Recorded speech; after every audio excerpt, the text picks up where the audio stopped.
The next thing we should learn is about things that are called power chords. Now we know about bar chords, we learned them, and you'll probably still be having a little bit of a hard time playing them and getting them as fast as what you want to.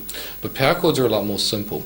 What power chords are is, as the name suggests, they have a certain power to them, a certain ring. They're a lot used in rock music and heavy metal music, and pop as well, of course, and other styles. But naturally they really do have a good sort of grunty sort of a tone to them. They sound really good.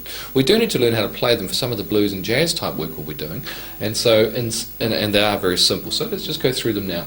If we were to play a bar chord, let's say here's a bar chord here. This is a G. It's an E-shaped bar chord on the 3rd fret, and we've got the G chord there. Now what we want to do is just play just the top 2 strings, the highest 2 strings, which are the lowest in pitch but the top in height. So these 2 strings here, the 5th and the 6th strings. So if we just play them, we're playing a power chord now.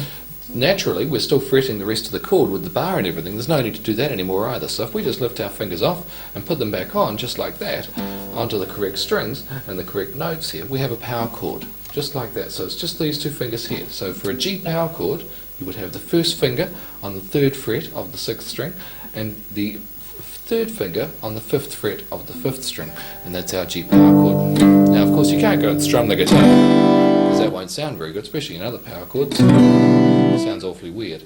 So what you've got to do is be very careful that you only play the top 2 strings there, the 5th and 6th strings. So the ways you can alleviate it is your 1st finger, while not necessarily doing a bar, can lightly touch, by curving itself, can lightly touch most of the strings there. And you end up wiping them out. And then you put the 3rd finger down, which comes in over the top there. That's a power chord. So that's a G.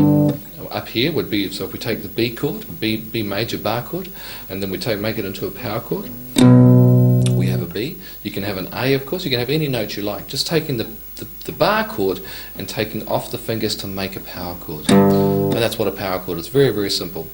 So you can also do it for A-shaped bar chords. So of course this chord here is a C chord, as we know, and that's an A-shaped bar chord with our semi-bar there. Now if we just lift our fingers off and put them back down, and it's just fretting the notes, be the 3rd fret on the 5th string and the 3rd fret on the 4th string, we have a different shaped power chord there as well.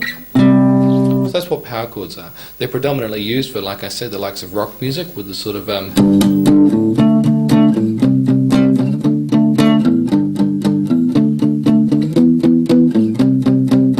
sort of music there, with a bit of right hand, the right hand's resting gently on the bridge there and doing a bit of muffle.